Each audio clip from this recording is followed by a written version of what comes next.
Hi, I'm Chris Wardlaw for CarGurus, and this is the Chevrolet Bolt EV. Almost forgot that last part, and yes, EV is a part of the official name.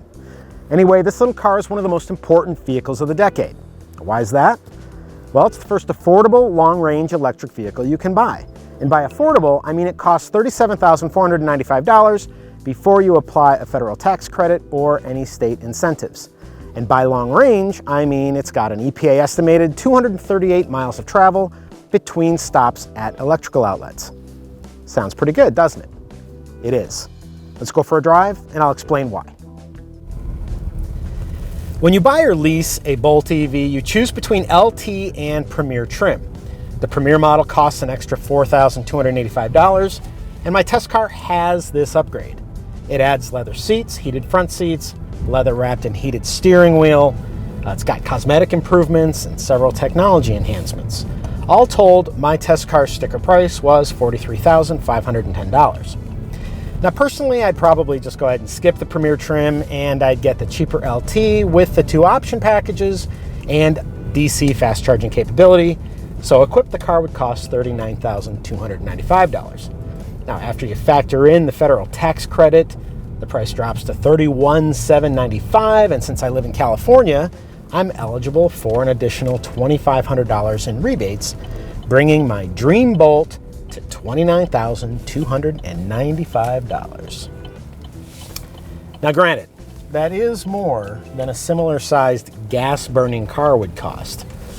Plus, if you're gonna have one of these, you really need a 240 volt home charging station because it's essentially a requirement. And that's gonna cost $750 roughly, plus your installation costs and any other electrical upgrades you might have to do on your home.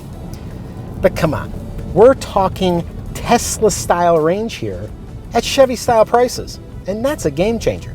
So how does this car work? Well, basically the Bolt EV is built on a giant 60 kilowatt hour lithium ion battery.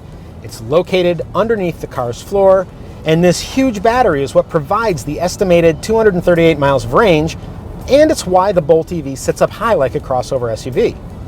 Now, the battery powers an electric drive unit that supplies 200 horsepower and 266 pound-feet of torque, and Chevrolet says the Bolt EV scoots to 60 miles an hour in 6.5 seconds. Now, in my experience, that acceleration time sounds about right. This is a quick car, enough so that it never really occurred to me to use the sport driving mode. I mean, I tried it, but I didn't really discern that much of a difference in terms of the car's responsiveness, and so I didn't really use it. Plus, the Bolt EV cruises down the interstate at 80 miles an hour without breathing hard, and it charges up mountainsides without losing any forward momentum. Now, when the battery loses charge, obviously you need to find a place to plug the car in. With the optional DC fast charging capability, the Bolt EV can suck up 90 miles worth of juice in about 30 minutes. If you've got a 240 volt home charging system, which I highly recommend, you will replenish an empty battery overnight, and that type of a system will add 25 miles of driving range for every hour you spend charging. There are a few other things that you need to know about the Bolt EV's drivetrain. First, you choose a gear using this joystick, which is the same one that General Motors installs in the Buick LaCrosse and the Cadillac XT5. Second, the car features several energy capture systems that help to extend the life of the battery. For example, anytime you lift your foot off the accelerator, the car starts to slow and captures energy that is fed back to the battery. A blended regenerative braking system also feeds the battery when it's used, and it feels quite natural to drivers who are used to driving a traditional car. Now, to maximize regenerative braking, a paddle on the back of the steering wheel activates the car's Regen on Demand feature, which can bring the car to a complete stop. You can also shift the car into low gear and use the car's one-pedal driving feature, which can also bring the car to a full stop without touching the brake pedal. Otherwise, the Bolt EV is basically a compact 5-door hatchback that happens to offer some pretty sophisticated technology. You definitely feel the significant amount of weight that's centered low in the car, and the Bolt EV does have a rather choppy ride quality on uneven or undulating pavement. In other situations, it simply feels a little firm, which lends the car a sporty demeanor. Now, General Motors is also doing a great job of tuning electric steering systems, and that's true of the Bolt EV. No matter the speed, it feels natural and responsive. Dynamically, the tires are the weak link here. They're 215/50 Michelin Energy Saver all-season self-sealers, and they're mounted to 17-inch aluminum wheels. It does not take much to get them to howl, but around town, they're nice and quiet. Now, during testing, I traveled 65.1 miles on a mountainous test loop. This included using sport mode for the mountain driving and a handful of full throttle acceleration runs, simply because it's so much fun. Now, based on this driving, the battery charge meter dropped from 236 miles to a predicted range of 152 miles. Now, that's a 19-mile deficit between the distance I actually traveled and what the system predicted that I had left based on my behavior. So you can see how sporty driving in mountainous terrain can impact driving range. Driving a Bolt EV is definitely a unique experience, but it's also one to which you're going to quickly acclimate. You'll get used to the unusual interior too. There's plenty of hard plastic in this car, but Chevy does spruce things up with this off-white sky cool gray trim. The front seats are narrow, but they still feel good after a couple of hours behind the wheel, and the view out is nothing short of expansive. Unfortunately, the upper door panel trim is hard rather than soft, but I suppose that's a small price to pay for such an affordable, long-range electric car.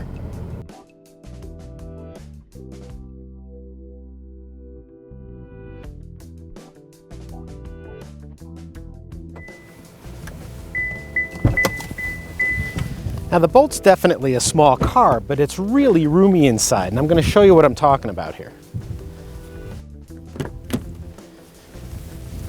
Now, as you can see, a guy my size fits with no problem, although it is kind of narrow, so you're not going to fit 3 of me in here, but 2 of me or 3 kids, not an issue. You've got USB ports back here, but there are no air vents, so on a hot day, people back here might start to roast. Also, these seat backs are hard plastic, and so if the people in front are reclined and you've got long legs, that could be painful to your knees. But otherwise, there's no issue here. And just anecdotally, I took this car with my entire family and my father on a trip across LA to a restaurant and back. We had no issues at all with range anxiety, and everybody was perfectly comfortable. The exception was that my daughter, who was sitting here, was experiencing some solar heating through that side window, and because there are no air vents, even though temperatures were just in the 60s, she was complaining about being too hot. Now, as you'd expect, this technologically sophisticated car is loaded with sophisticated technology. First of all, your instrumentation, you've got 3 different themes you can choose from, and it conveys a variety of information. This is my favorite theme. I'm forgetting the name of it right now, but it shows you, depending on how you decide to drive the car, it'll show you what your maximum range is and what your minimum range is and what the car predicts your average range will be. This is a 10.2-inch version of Chevrolet Mylink. And as you can see, it looks kind of familiar, but it is completely reworked. This main screen shows your energy usage, your radio station. It's got your iPhone connection here, clock. And then what's cool is you've got these energy screens that kind of show your efficiency history. And as you can see, I'm not driving very efficiently, but you can swipe that. You can swipe that. There you go. All right, so there is some more detail since the last full charge of the car.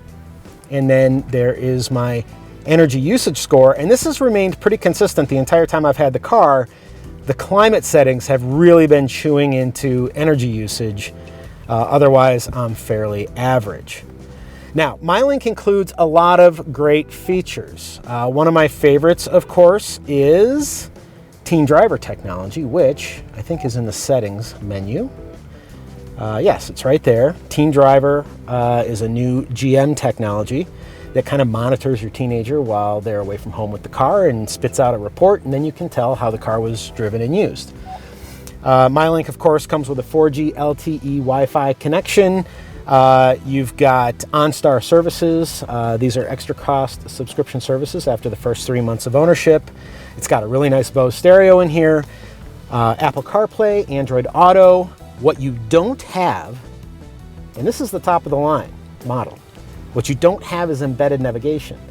Apparently, Chevrolet has decided that people are just going to use their connected smartphone and whatever apps they typically use for navigation. They don't even offer it in the car. I find that to be somewhat interesting. Now, one of my other favorite features here is that they offer buttons and knobs, so you can control the basic climate controls here, adjusting temperature, airflow, etc. Also, you can cycle between stations right here and control volume and hit home very easily without interacting with the screen. It's a very nice setup. It's just lacking an embedded navigation system, and for most people that's probably not that big a deal. Now, as far as safety is concerned, the Bolt is available with all the modern driver assistance and collision avoidance technologies. You cannot get adaptive cruise control, and the automatic emergency braking system does not work for a full speed range. Also, as of today, the Bolt has not been crash tested. I'm impressed with the Chevy Bolt EV. Lots of people could easily use this as their only car, renting something for longer trips whenever necessary or convenient. Even in two-car households, a Bolt makes sense as a commuter vehicle to tackle daily trips to the office or to run errands or for those family movie nights on the weekend. Now, aside from a few differences in how it works, how it drives, and of course how it's fueled, it's just like any other car. Plus, for the most part, there's no range anxiety. This all sounds utterly unremarkable, doesn't it? And that's exactly what makes the Bolt EV so remarkable. Be sure to check out my full review of the Bolt EV on CarGurus.com. And if you found this review helpful, please share this video and subscribe to our YouTube channel. For all of us here at CarGurus, thank you for watching.